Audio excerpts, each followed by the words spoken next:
A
lot of math doesn't mean much till I talk.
Right. Good evening and welcome to the January 6th, 2026 Brookings County Planning and Zoning Commission meeting. This meeting is being recorded, televised, and viewable on Swiftel Channel 19, ITC Channel 168, or the Brookings County YouTube channel. And I'll call this meeting to order. Approval of minutes, is there a motion? Motion by Jensen, there's a second. Second, Paulson. Second by Paulson, all in favor? Aye. Motion passes. Items to be added to agenda by commission members or staff. Just our regular staff reports. Okay, invitation for citizens to schedule a time on the commission agenda for an item not listed. You're good? Thank you for the cookies, that's my, Disclosure of conflicts of interest, relations to applicants or ex parte communication. Nothing? Approval of agenda, is there a motion? So moved. Motion by Kyle Vanderwall. Who had that one? Randy? Second by Jensen. All in favor? Aye. Motion passes. Move on to election of officers. Richard will take over. From the nominating committee, I have a nomination for chairman. Do you want to do the honors, Tim, or you want me to handle it? Okay. I'm sure this is going to come as a big shock, but everyone on the zoning board wanted to leave things as they are. So therefore, the nominating committee officially nominates Chairman Ford for the chair position again. We have a nomination for Mr. Ford. Is there any other nominations? Is there any other nominations? Any other nominations? If not, I'll have a motion for nomination cease and cast unanimous ballot for Chad Ford for chairman. I move that nomination cease and Cast unanimous ballot for Chad, okay. All in favor, say aye. Aye. Aye. Motion passes. Chad, you're chairman. I take over. Yep. Be for vice So chair. does the nominating committee have a nomination for vice chair? The nomination for vice chair is Darrell Kleinjohn. Any other nominations? Is your motion to nomination cease for unanimous ballot? So moved. second. Motion and second, all in favor? Aye. Darrell, you got your job back. Thank you. Do we gotta, We'll need to select members for the Joint Board of Adjustment. okay. So now we need to select members for the Joint Board of Adjustment. It'll be the chairman and the commissioner, and Kyle, I believe you were on there. And then the alternate was Tim, so. Look for nominations or, Gotta be nominated again? I can't nominate you, I'm over here, but I'll nominate Kyle. there any other nominations?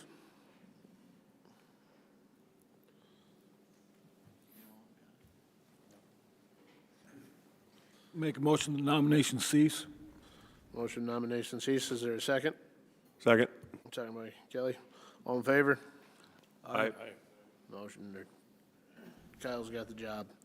Now we need a nomination for an alternate, right? You good again? I nominate Tim. Is there any other nominations?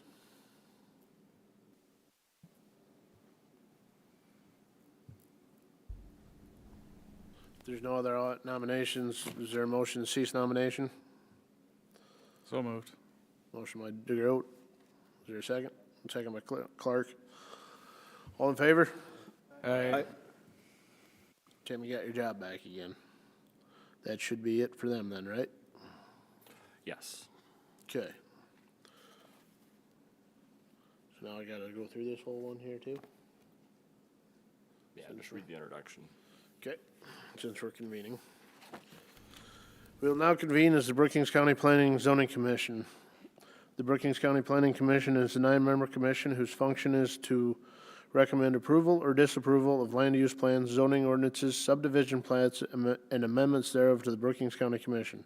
The commission makes its recommendation based upon the adopted comprehensive plan for the physical development of the unincorporated areas of Brookings County. As a matter of policy, all motions are made in the positive. After a motion has been moved and seconded, it is open for debate. Those supporting the motion shall in turn give their reasons. Those opposing the motion shall then offer their reasons. After everyone has been given a chance to be heard, the commission shall recommend approval or disapproval based on the testimony and information presented. A simple majority vote of a quorum of members present of the Planning and Zoning Board in attendance is required to forward a recommendation.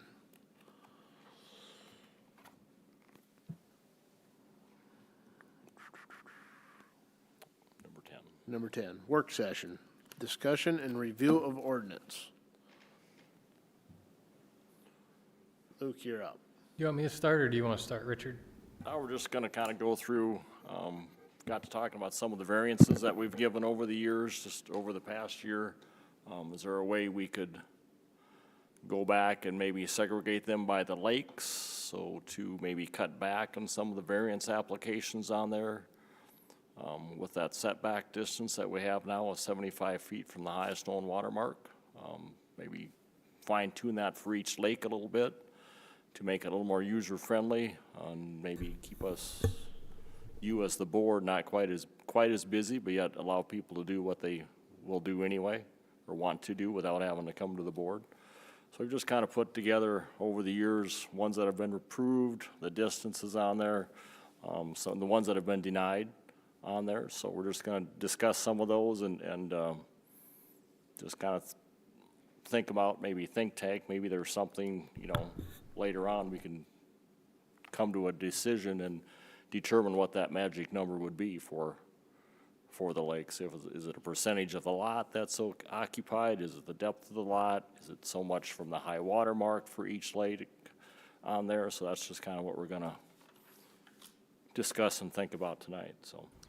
So I'll start. We talked a little bit about just kind of, your staff keeps a list of all the variances that have been issued, and conditional uses for that matter as well. And properties tied to, and I want to say, what, 20 years, maybe more? You go back 25? Yeah, So what we did is we went back, I just went back to, and in the report, and I know that staff looked at it as well, as far as variances that have been issued since this version of the ordinance was updated. You'll remember we went through this section, then that section, then that section, at least some of you who were here, and then we put it all together in one giant document. Lake Park was done in roughly 2018. Does that sound right? So Yep. That's how far, when I looked at this, I went back at least. And I'd planned on taking about an hour and just stopping, and then I didn't. So spent the whole day on this. So basically, we just focused on the idea of looking at Lake Ponset specifically. Now, you know as well as I do that the lots around Lake Ponset, like the south side of Oakwood and much of Hendricks, and honestly, a healthy portion of Campbell, were all platted well before, frankly, parts of it well before we had Brookings County, much less zoning. So it stands to reason that they're going to be smaller lots and there's going to be some things that we don't account for. But that's kind of where we're coming from, is that it really seems like, I mean, and I'm sure you've experienced it, that it feels like a square peg in a, not even close to a round hole in many of the cases when people are coming in and asking. And the reality is, we kind of want to look at, because like Richard and I were, when we were talking on the phone, is that, gosh, some of these, there can't be that many left. So I thought, well, heck, let's just look and see. So that's what this is. Are you able to switch it to my computer? No, you'll have, Eric, can you switch that to, or Sean? Switch that to, Luke's computer? There we go. Let's see if I can run it this way. Thank you. Look at that. All right, so this is only for Lake Ponset, okay? And I'm just going to rattle through some of this somewhat quick, and I'm going to take one stop so that you guys can yell at me a little bit too, but I just kind of want to lay it out here, okay? So here's what I used for numbers, all right? Total number of lakefront lots was 96. That does not count things like ABR that have kind of a big lot and then a bunch of tiny cabins on it, or that you might have issued some conditional uses. It also doesn't include the campground, because frankly, that's going to skew our averages and they're not used as a house, so it's kind of a different animal. Might they get a variance? Yeah, probably. If you came in and asked, they probably would, but that's a different story. The average lot size, even taking those away, is about 12,000 square feet, which is bigger than I thought.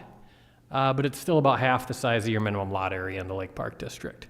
So when you think about that, your setbacks are essentially written with the idea that you're going to have a 20,000 square foot lot. Frankly, they're probably written with the idea of a bigger lot than that. Median lot size just meaning that we've got roughly 48 below and 48 above, 8,800 square feet. So half the lots are less than 8,800 square feet. Kind of give you that idea, okay? In terms of variances issued in this area, of those 96 lots, 33 of these lots have received variances. The average lot size on those is about 25% smaller than the average lot size in that district. So lot size probably plays an issue in that. One of the ironic things, though, and I really don't even know what to make of this, is the idea that, frankly, you've issued variances to more bigger lots than smaller lots. It's just that the small lots are really, really small. That's basically what that looks like as far as that number. Is it huge? No. It's, frankly, I don't think it's all that relevant. This is your setbacks, just for reference, and this is me taking a selfie with Brookings County's side of it a couple years ago, just in case I thought we'd be doing this. So it was 98 degrees and I was wearing long sleeves. That's the relevant part there. This here, I'm just going to show the map here. So what I've got on this is square footage of buildable area. What I did is I took a couple of things. I took a little bit of liberty here because your ordinance says that your setback is 75 feet from the highest known water elevation. I borrowed some language from Hamlin County where at the time the highest elevation that the emergency management director up there had told me that he recalled on the lake happened to become the 100-year flood elevation. Now, so that's what the 100-year flood elevation is on the lake now, at least that's what they recall as being the highest known elevation on the lake. So that was handy. I was able to just trace it 75 feet from the new floodplain that you have. So on the lake side, this measures 75 feet from the floodplain. Is that the number you're always using? Maybe not, because it kind of depends. But for what it's worth, it was handy for this case. From the lake or the road side, measured the 25 feet. 25? Is that right? Yeah. 25 feet, buffered it. So that took out all of those areas.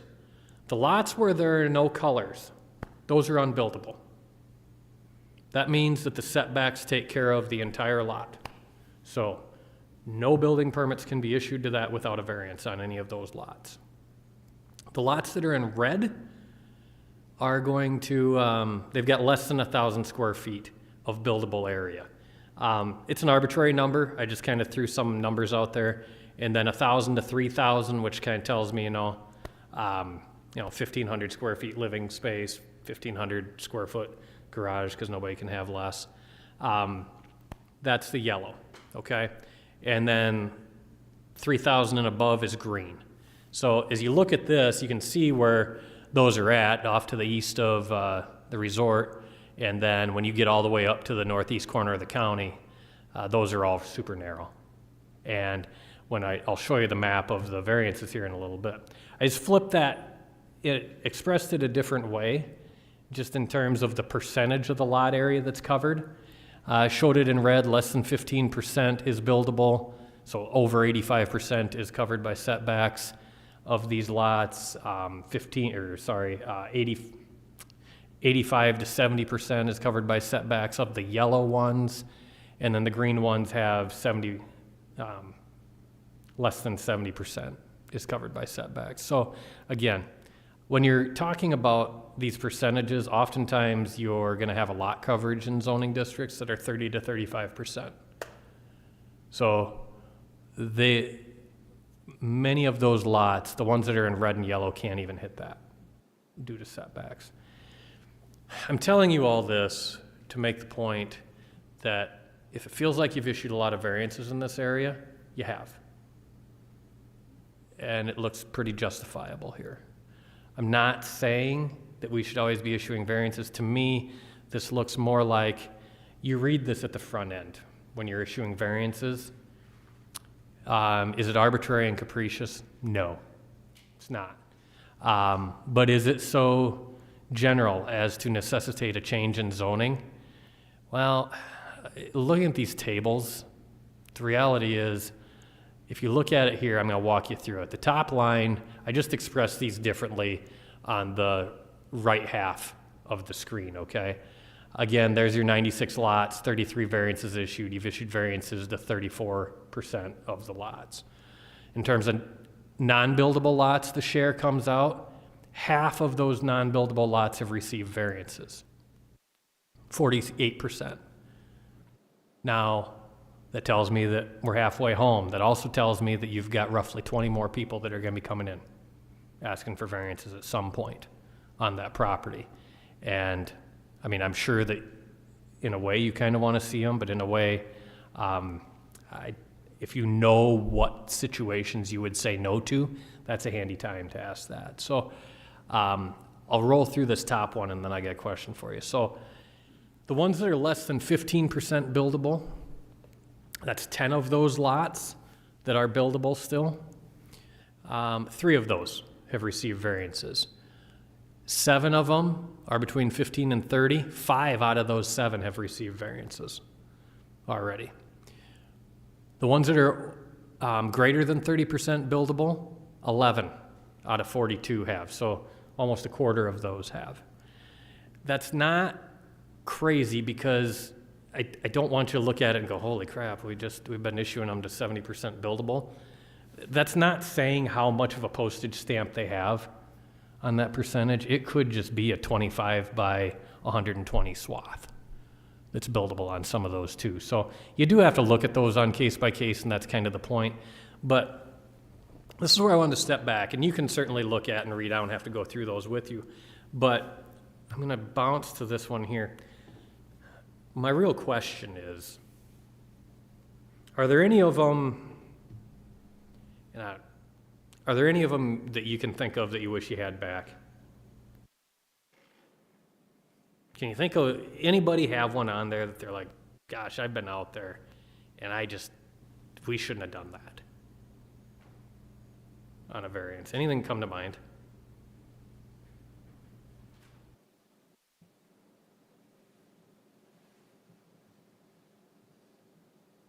Is there any of them that stick out as you thinking, why are we even asking this question? These guys should get a permit? Is it most of them? I don't know.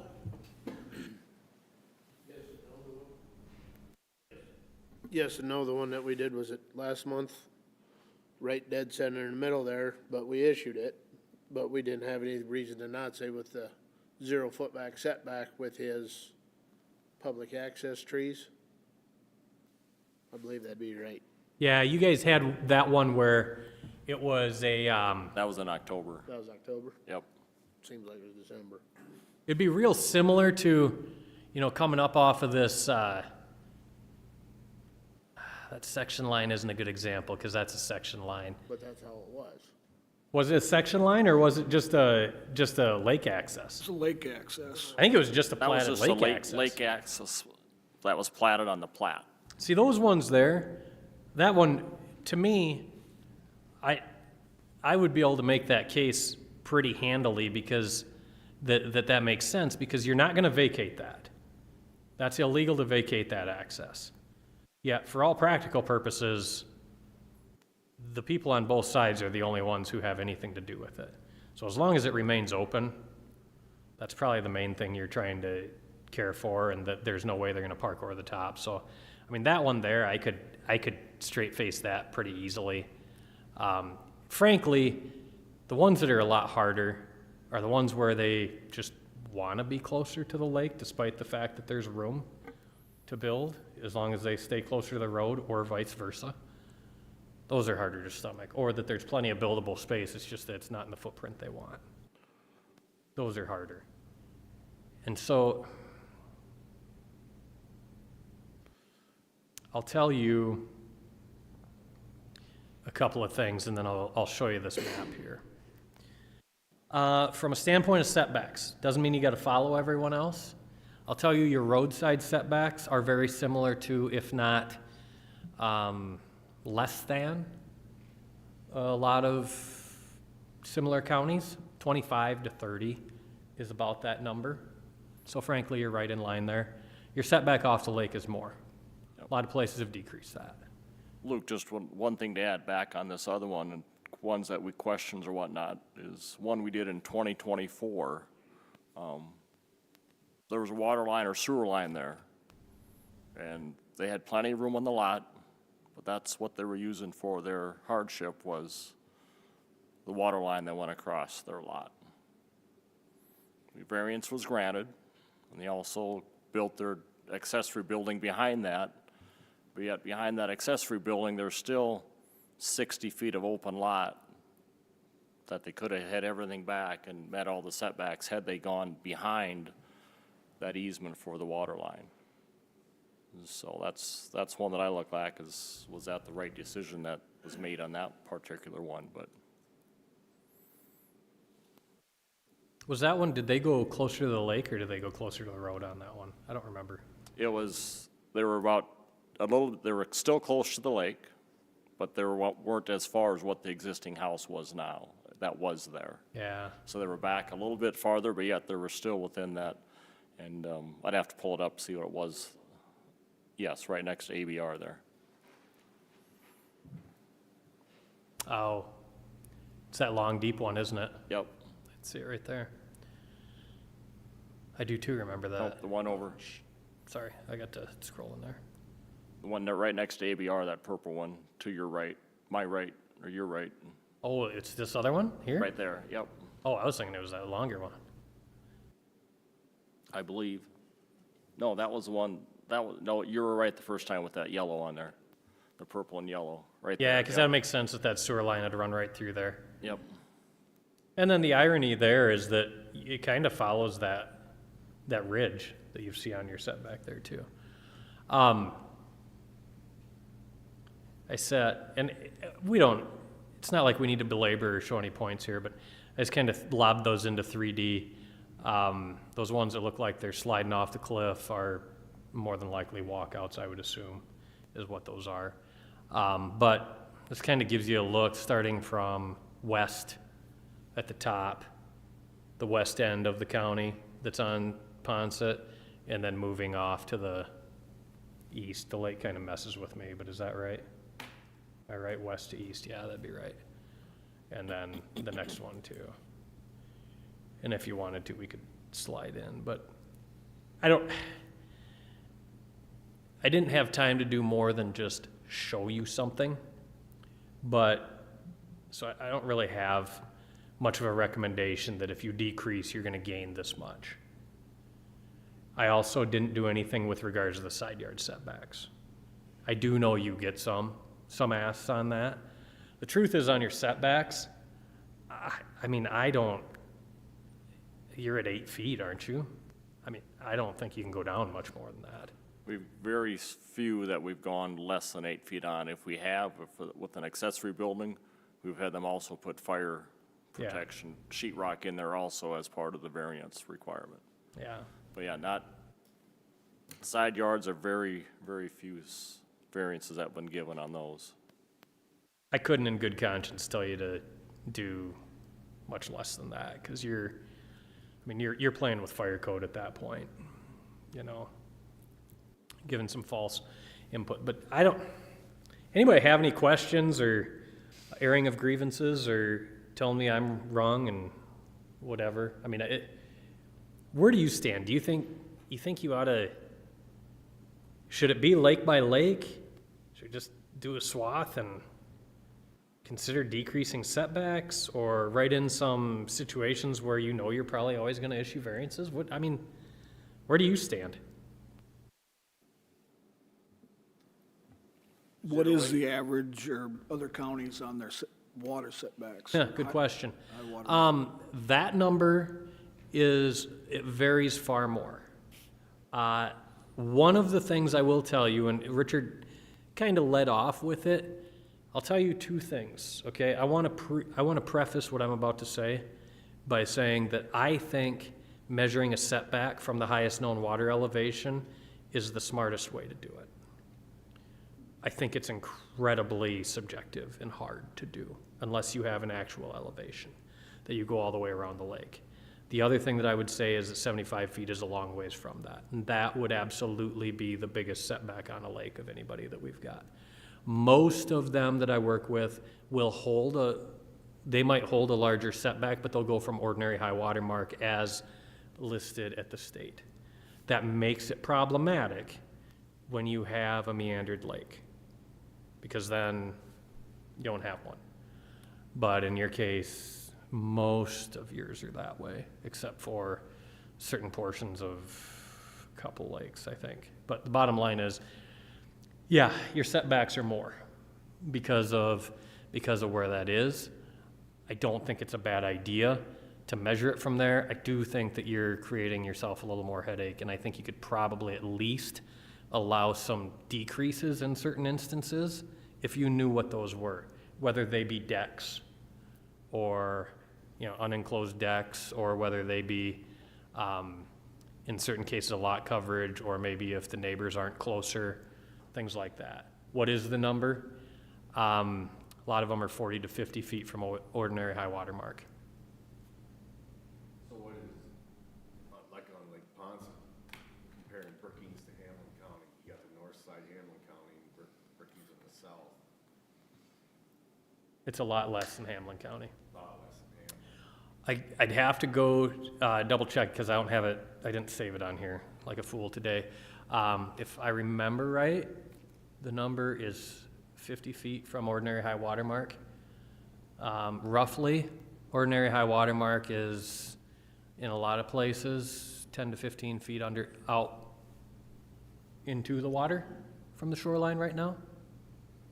So it's quite a gimme. I mean, truth be told, you're getting about a 20-foot gimme out of it. Makes it tough, when counties, It's really hard. Yeah. same way on Lake Hendricks where you got Brookings County and you got Minnesota. I don't know what they are. I know. on Minnesota side. I know, and I think that's a major issue that you run into, is that you're constantly on that one. I wish I had Moody County with me too. You got Campbell, you got this one, and you got Hendricks that you're sharing with another jurisdiction. And everybody's trying to keep up with the Joneses regardless of how much of that lake is in which jurisdiction. If Moody County's setback is less than yours, even though there's only a fistful of lots on Campbell, they're still gonna wanna have that. I will say that just looking at the numbers, it didn't look like you've had percentage-wise as many on Campbell. That's probably due to topography a little bit, but, so yeah, realistically, it's rare to see anything more than 50 feet from OHM.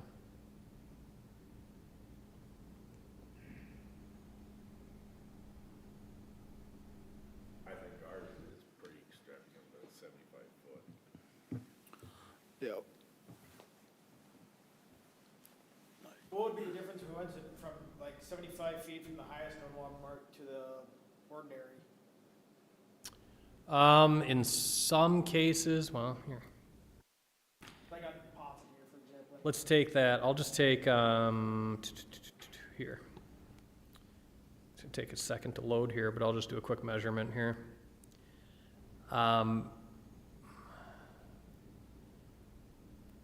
If I'm taking here, and I want you to understand, it's, a surveyor would not just laugh, they'd fall off the floor if I were doing this. But, the platted lots are great. It's in meters too, by the way, that's helpful. I hope you know your conversions, feet. So, right here, in this case, the lot line isn't even starting. You're talking about, it's usually in the neighborhood of about midway through the last panel of the dock. So there's 86 feet there. So, I'm not even getting to what you've got here. So reality, if I'm doing it, let's do it this way. If I start from here and out, my 50 feet's at the shoreline. To me, that's too close. That's too close. 75 feet, well, now I'm here. That's generally going to be from where that's at. And I'm guessing here, but the reality is you're gonna have 25 feet of green space setback, probably, in a lot of the cases, if you're having 75 feet from ordinary high water mark and doing it that way. Another Instead thing of- to keep in mind is a lot of them places that could be in the floodplain too, that are on the lower part, and that highest elevation mark and the floodplain are one and the same. Yeah, I was just gonna ask about that. 2014, 2015, 2019. 2015, there were several. In fact, we granted a variance, guy raised it up, raised his house up, 2 houses down, 3 cabins got destroyed by ice shelves being blown in off of that. that was when, so, it's a great point, and that's where it's hard for me to sit here and say that it's a bad idea to do it, because the truth is, I mean, take Hamlin County, let's go back to that. In 2011, we updated their rules and set the setback at so far back. Well, a year later, started having buildings again get ripped out into the lake because of the ice.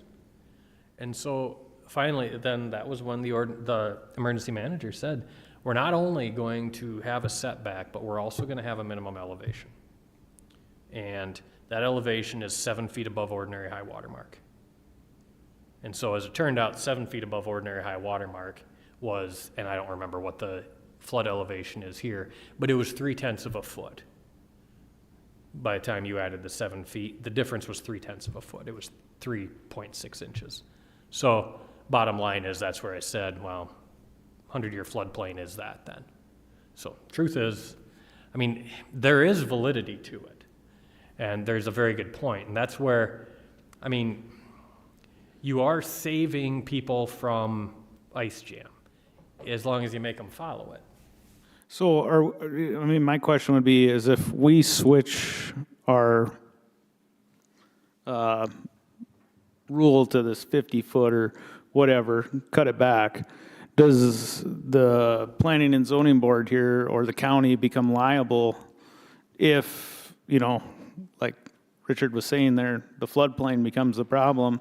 We're changing the rules now and basically okaying that to build down to there. I mean, are we liable for that then? Or? I'm going to preface it by the reminder that I'm not an attorney. I run into a lot of these questions, but I will say, go ahead and look up there at that purple house up there, the one that's in the purple lot. You guys won off that one. So if that one gets ripped away, you wouldn't be any more liable than that. And I will say that as far as the setbacks on that, none of those counties that I've worked with have been held liable in court for allowing someone to build according to the setbacks. I guess, yes. That was kind of my question, I guess, is, versus like this coming in front of the board and being approved versus just a broad term of, approval, would we be more liable, I guess, in the stance of we just change the rule versus, they just go and do it and then it happens versus them coming in front of the board and us saying, yeah, you can do that, but you're accepting the liability behind any of that, Yeah, I'd say that you're probably in. I haven't had any other place run into it. We'll put it that way. And I would think that the liability would be higher where you issued a variance, looking at it individually as opposed to a general legislative rule following it. But it's a good question, good consideration. And the truth is, that is the question. I mean, how big brother are we, and how afraid of it are we?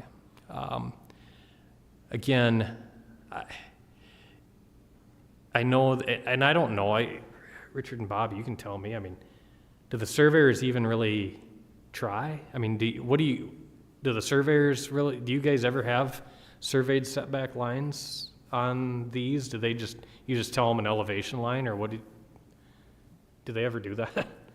It depends. If they're doing elevations for a floodplain development permit, then we have them. Otherwise, they're going off of, if they've been there long enough, history, what they remember, or they ask their neighbors down there, or the terrestrial line on there, basically. we'll have some of them, oftentimes, on the Hamlin side, they'll wind up having to submit a survey, just to show where it's at. And that's generally been the statement on that is that survey proves that you are, basically buys you that amount of feet, wherever that ordinary high water mark is. Otherwise, we're doing the same thing there as you're doing here, Richard, which is, well, that grass line, that's it. Yep, That's on generally what we do, if there's not surveyed. the more expensive houses, where they have a surveyor done anyway, they do have that on there where they're doing it for the floodplain, that they do mark where that mark is on there. The last 3 that I can think of for the more extravagant houses that are built up there. So that they do have the surveyor benefit of that on there for themselves, so off of that. I think the conclusion, and I'm not, again, well, as far as you want to go, and I'll happily answer any questions. I mean, what I'm trying to tell you is the practice of issuing variances on this, it's fallacy. I mean, this isn't against the rules. It's really not against the rules to go closer than the setback to, frankly, more the lake. I'm seeing more of them, and that was the one thing I didn't dig into, was the number of lakefront versus road front on these. But I mean, I just kind of looking at the aerial image here as I go through here, I mean, it looks like there's more closer to the lake than there are. Yeah, Lake Pont's its own unique I know. critter there. With the wide, when they redid the road and they have the wide right-of-way, the board has come to the conclusion or the decision to allow them to build within 2 feet of that front right-of-way, with the big right-of-way with the ditch there instead of the 25 feet. So that's kind of skews things a little bit on Lake Ponset for this part. But otherwise, Oakwood, other ones, front yard variances are very few and far between because you want a place for the car to park. And there's no other parking spaces on those roads. So that's why late roadside variances have been very few of those have been granted since I've been here. You know, Randy and Darrell, I mean, you might be able to think, like I say, they're hard to, not very often that we've granted a roadside setback variance. 99% of them have been lakefront, lakesides. So, Side ones that I think we've granted are if they build a storage shed or something like that. Yeah, yep. And for an accessory building possibly, yep. so with Hamlin County being 50 feet and Brookings County being 75, you know, with the percentage of variances on Ponset alone there that we've issued, you know, we're 30 to 40% done. How many people are we going to upset changing that now? Where could we do something, instead of changing the setback length, go to a line of sight deal so that if we've issued a variance in this lot, not in the middle, and then one on the right, they can build to the same line? Yeah. And the truth is, really where I'm going with this is that, you know, go see every other time I open my mouth here in front of you, right? A variance is a request to break the law. Well, clearly, that's not what's happening here. I mean, we're past that now. So let's figure out how you're gonna be okay, and the answer is yeah. I mean, you could do one, in the case of a lake, that's often what happens. In fact, Lake County has I'll call it get out of jail free card on it, where I don't remember if it's a conditional use or a special permitted use, where, again, as long as you're not affecting line of sight, I don't remember if they have a sign off of the 2 neighbors on either side or not. But yeah, you can build in line there, if that's the case. Naturally, the requirement to stay out of the floodplain comes into play there, and all of those requirements, but yeah, that's an option that you could do. very, very simply. However, I mean, if you've got some vacant lots up there, that makes it a little trickier. Setting that line, well, then you're just gonna have to follow the line, or by gosh and by golly, figure it out. But that's really where I'm going, is that I think it makes more sense to write in we're just not crossing this line, whatever that line is. And then beyond that, here are the exceptions that we're gonna grant them under, and go from there and list it as either conditional use or something that staff can issue. But all right, I'll be honest, I'm trying to help out the amount of time that you guys are spending on these things where, I mean, most of the time, you know, you're probably gonna issue them, especially in a case like this. I mean, the book's kind of written as far as the direction they're gonna go. And I agree, like Richard said, I mean, the stretch where it's oversized right-of-way, pretty much almost all the way to the camp, you're gonna allow them to be closer to the road. And in the standpoint of the lakeside, these are narrow lots in a lot of that stretch, not all of it.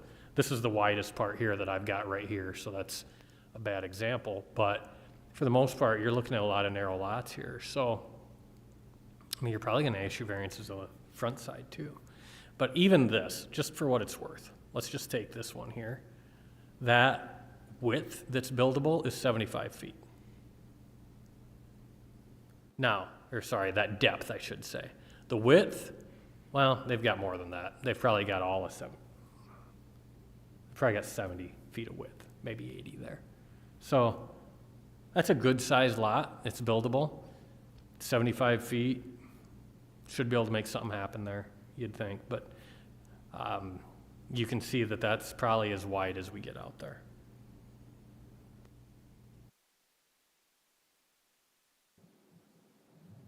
So for me to shut up, how about this?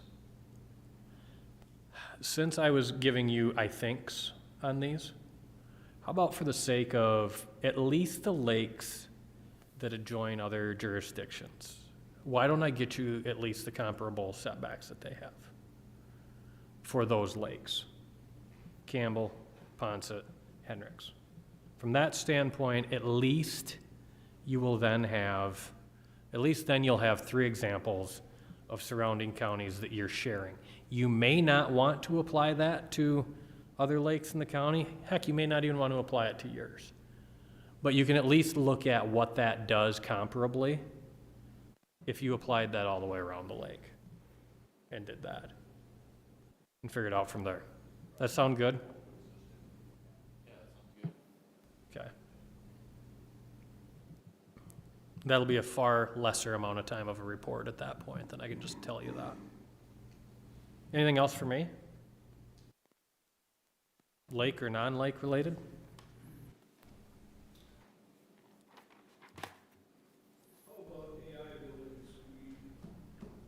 Good question. There's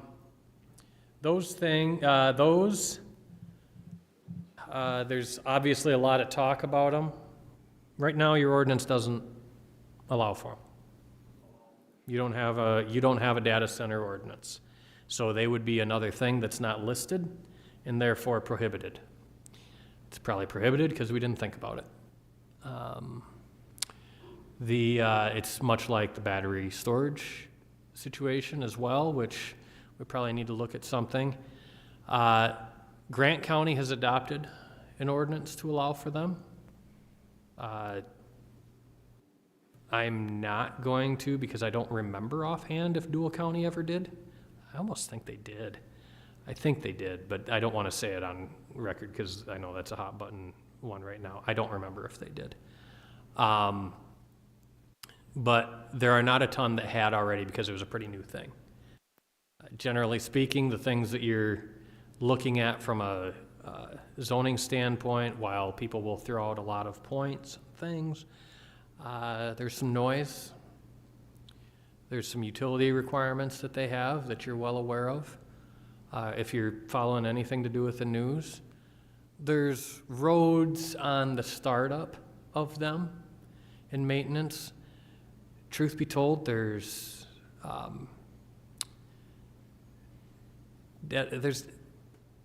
There are jobs, but not enough employees really to figure you're gonna have enough daily traffic to affect roads a ton.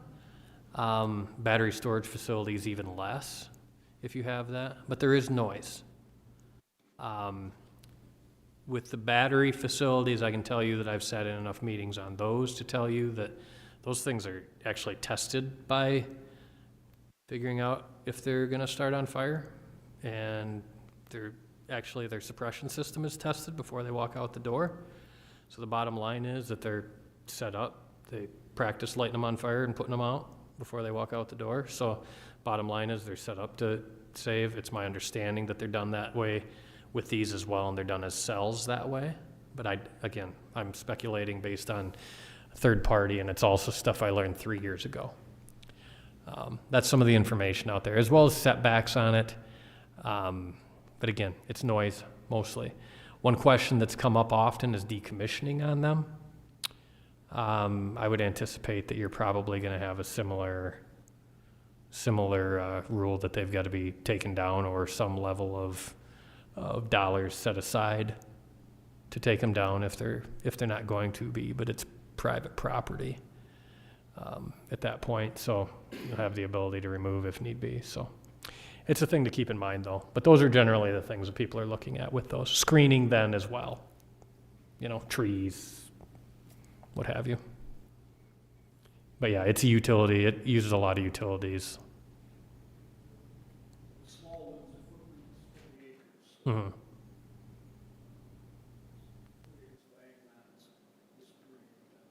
Mm-hmm. Mm-hmm.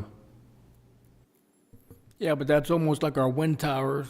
We got wind towers in a lot of places where you don't have regular ag. It's just pastures. Some of them's got the crops, but most of them just sitting on rocky, hilly ground that no one farms. On our wind towers, at least. Well, yeah, little difference means the footprint that they're gonna have, they're not on level flat spots, so it's gonna be.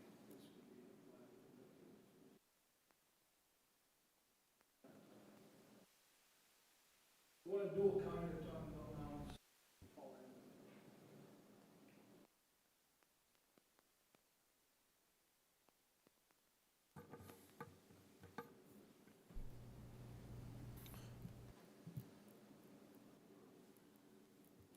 Got a question for you, Luke, and/or the board. Got a customer out in the county. They have got a variance for their bin site. It's 50 feet from the right-of-way. They want to put in a dump sump with a grain leg. Grain leg takes up about 12 by 12. The sump is flat on the ground. The sump and the grain leg is not a taxable structure, so there's no revenue coming for that, so technically there would be no building permit for that. Wouldn't that need a variance? That is an interesting question. I usually require a variance on them. I usually do, because that thing, it reminds me a lot of a patio or a deck. Put a sump under it, and then oftentimes that becomes a place where we long-term leave trucks or things like that, and our whole goal there is to try and decrease snow. So the reality is, I've run into the same thing, and I'm sorry that this is apples and oranges, but I've done the same with scales. When somebody puts a scale up, yeah, it technically doesn't require a permit, but the next thing that I'm gonna hear about is I want a scale house. Well, that does, and now, no. Go back to, my dad put up a pump on the water line, which was 20 feet from the front property line. I told him, don't come in and ask for us pump house, because you ain't getting a variance. But that was okay. In that case, I'll tell you, I actually had to ask this question in Kynan County. So what they wound up doing from a standpoint of permitting there, I just took it to the farmers and I said, what do you think? What part of, and that was, what am I issuing a permit for as well? And so what part is more like an air conditioner to a house, whereas the other part is a component that has to happen to have a dryer bin. And so, going back to that, some of that stuff didn't require a permit, but they were all required to meet setbacks, which makes it really hard to do the zoning job, to go track that stuff. But that's my opinion. That's what I would say, because you could easily make the argument that other things such as bale piles and things like that should be meeting setbacks as well.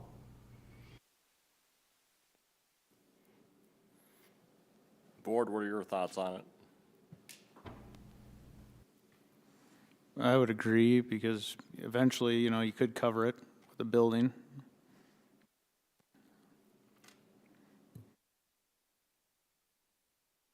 Okay.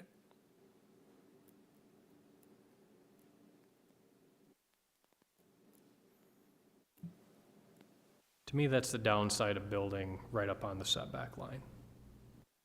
When you build your bin house, it's the same thing here.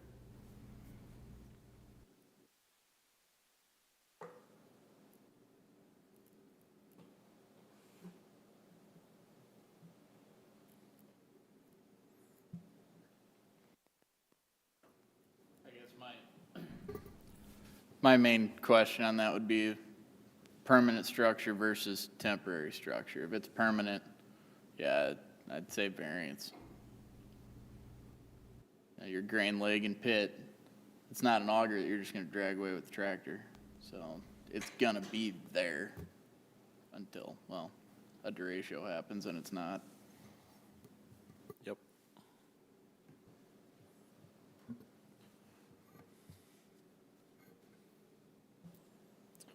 He says derecho, is there anything restricting the height on that? Like the cell tower that's on a quarter I farm had to be so that if it falls, it doesn't hit the road.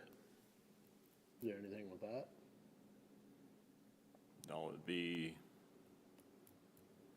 There's no height restrictions on the agricultural building.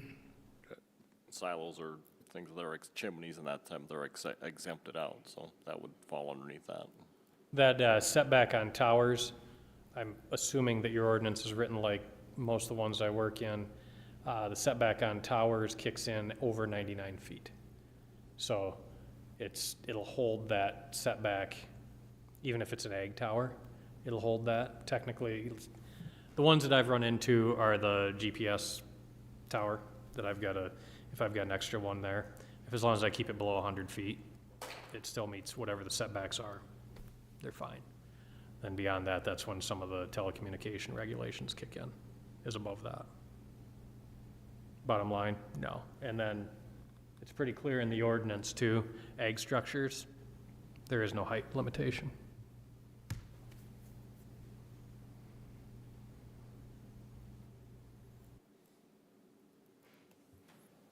I think that we're kind of done with our variance discussion and with what you had, right, Luke? Yeah, Okay, yep. I hope you didn't want me to turn it back open because I shut her down. Yeah, nope, that's, I'll come back next time with the setbacks of the surrounding area lakes. Okay. we can do that. Just had a couple things here on the ordinance that when we updated it, I didn't realize it kicked into, one of the things was when they're deeding off existing farmsteads or building sites from the quarter, before they could be 2-3 acres, whatever the tree claim was and whatnot, now they need to be 5 acres. Minimum size for building sites are 5 acres. And yes, if they're gonna sell the existing building site off, it needs to be 5 acres or more. We ran into that in the joint jurisdictional area here. They came in with a plat, 3 acres.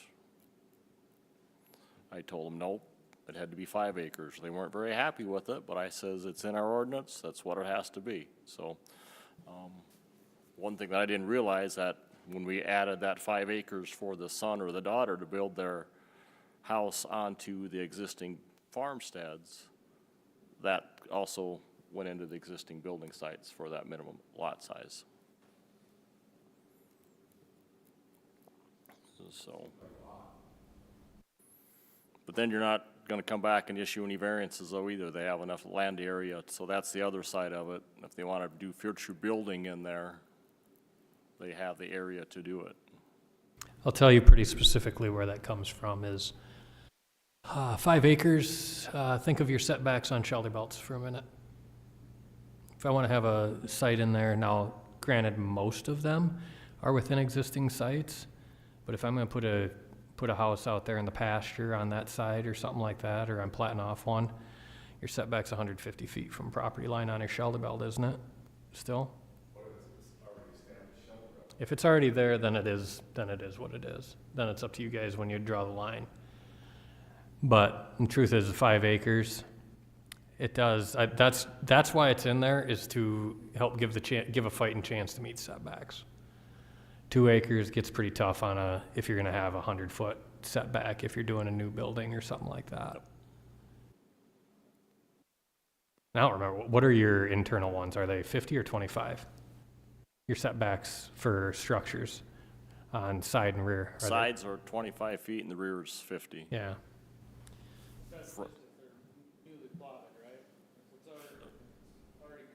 That's your setbacks for any buildings, whether it's existing or not.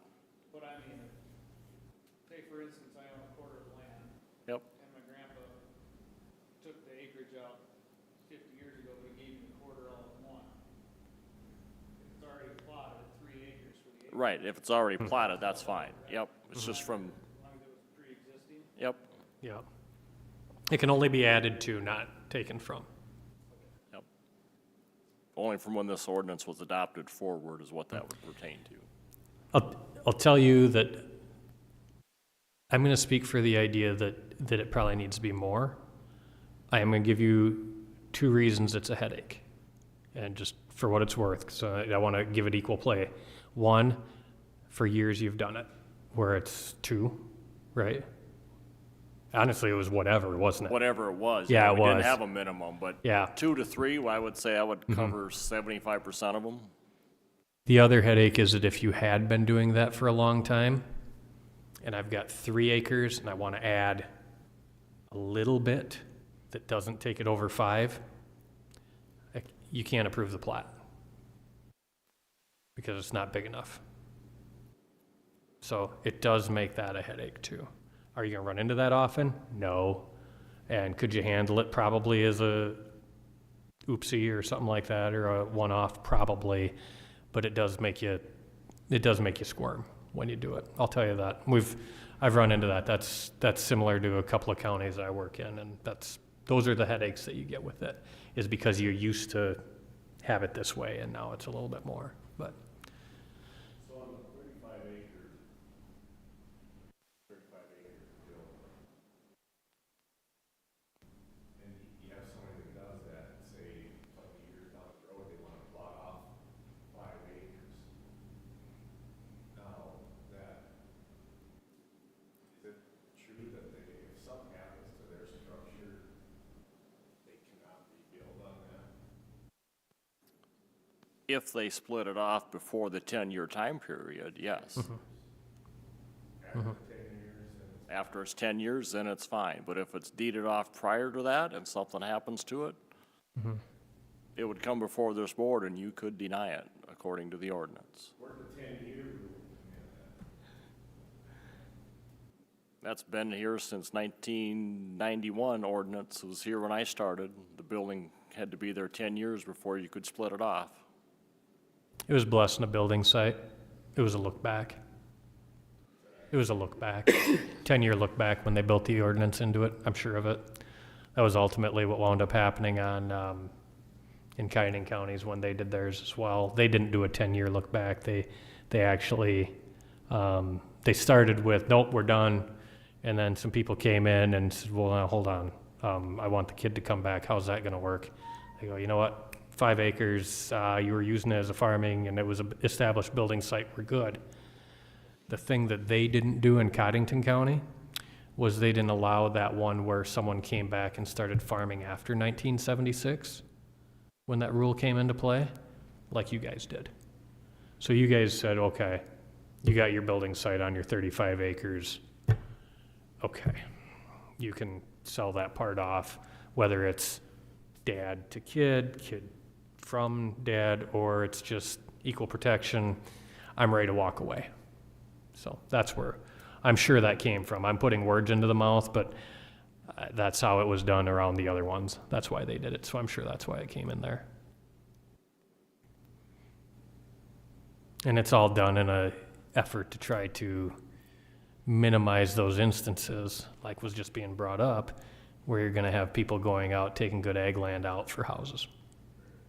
So is that pretty much the same in other counties? No, no, a lot of them don't have that look back on 10 years. So if you didn't have that, I mean, basically there'd be nothing stopping you from building a house, plotting out 5 acres and selling. No, it's the other way. You'd have 35 acres as your minimum lot area, and if you went ahead and sold it, hope you don't get a fire. And your insurance is no more, your house now depreciates. Except for in taxes, hopefully. The ones that do it that way. Now, don't get me wrong, not everyone has a 35-acre rule. There are other places that have other versions too. There are some that have, they'll go with a density rule, well, Kiner County has a density and minimum lot area. They've got density rule. Minimum lot area is less, but a density rule. And so effectively, it's about the same. Differences, and if you don't have a transfer development right built into your ordinance, it really is the same.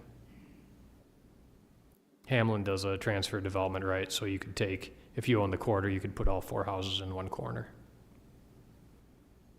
which has very mixed reviews out there.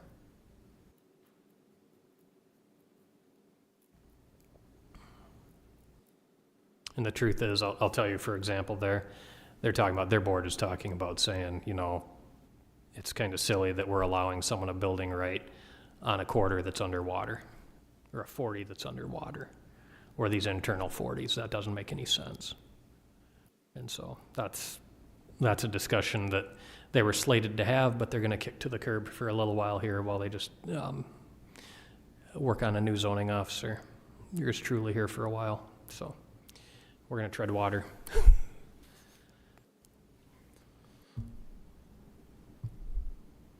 All right, just one more thing here coming up.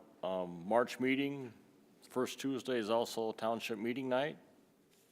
How many board members will be at the township meeting versus being here at the So 2.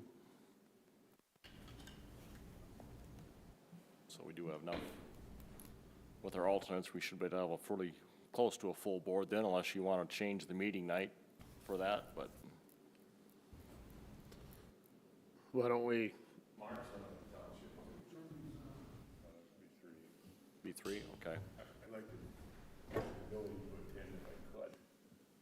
I think it would be a good idea to turn this to a Thursday night of that week, or is that not a good idea?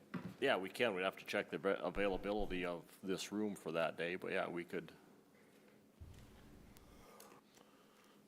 I'm open any night as long as Raylan calls me that morning and tells me I gotta be here. We could check it out and let you know at the February meeting what that would be.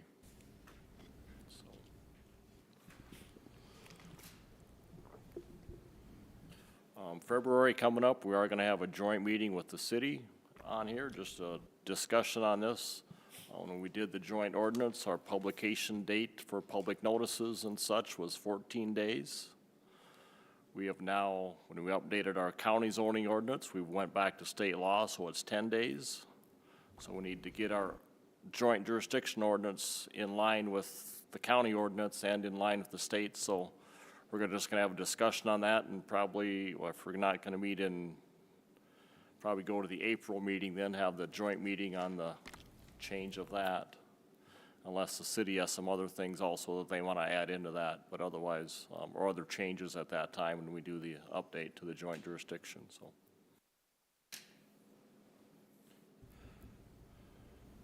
Otherwise, that's all that I have.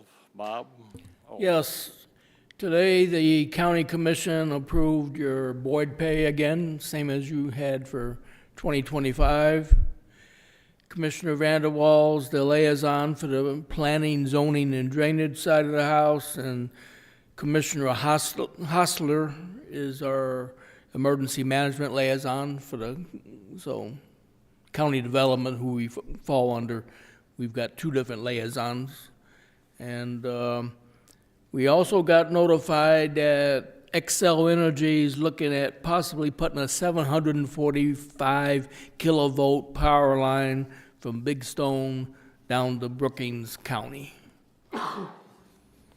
And if you want to know what a 745 kilovolt pot tower is, it's bigger than the ones you got over there now by Elkton. So,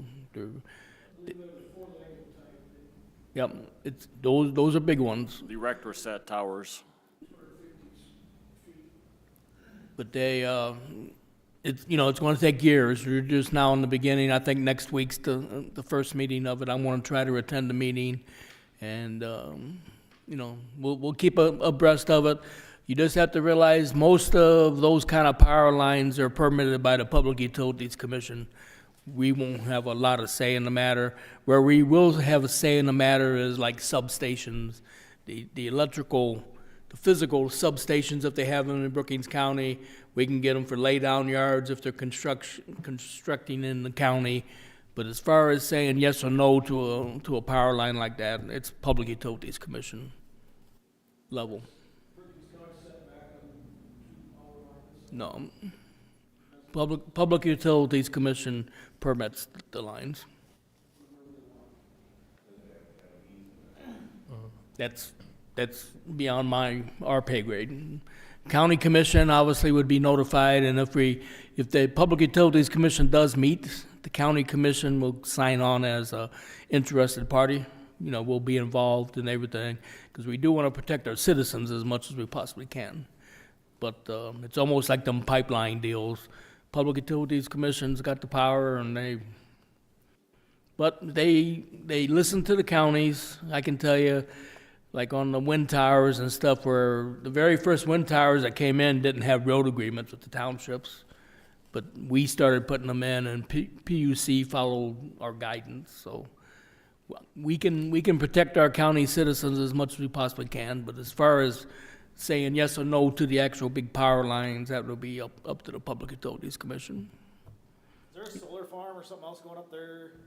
A what? Is there some sort of solar or something going with it too or something? Well, there's talk of Part of the ground that was actually pretty much sold already for the deal, but we got the battery storage that we already permitted up there next to the Xcel power station or substation. There's been talk of solar coming in anywhere from over where the wind towers are all the way. I've also heard over here on Old 77 north of town. So we've seen nothing come in on that one. That one will have to come through our office to be permitted, and through you guys. So there's no sneaking that kind of stuff in. And Commissioner, that's all I have. Happy New Year. Anything else for department reports?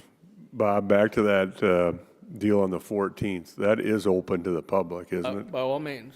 Because I believe the invite I just said Brookings County Commissioner or current resident. I went online. Richard got a phone call on it today, and I went online and looked, and I put my name on to get all the mailing. I put my name on a list to get all the mailings for it, and I'm going to drop in whether they want me there or not. Good. January 14th at the Brookings Inn, I believe from 4 to 6 p.m. Correct. So any of these zoning members want to attend, they're more than welcome to, correct? By all means. It's open to the public. I'm not paying you a meeting fee, but you're welcome to attend. And that's all I have, Chairman. That's it? To include department reports? Should be it. That being said, then, is there a motion to adjourn? Motion by Clark, second. Second by Troy, all in favor?